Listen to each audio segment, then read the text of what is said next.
What's the meaning of attaché?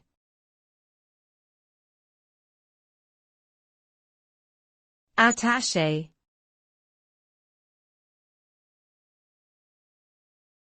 Attaché.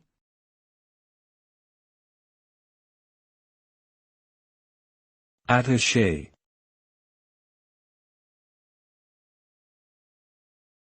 Attaché.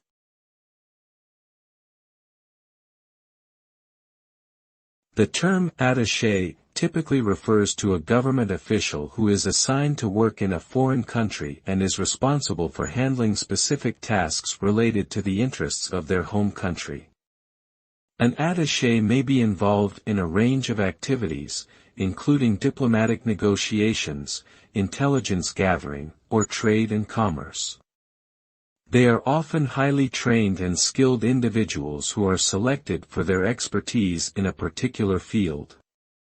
Overall, an attaché plays an important role in promoting and protecting the interests of their home country in international settings.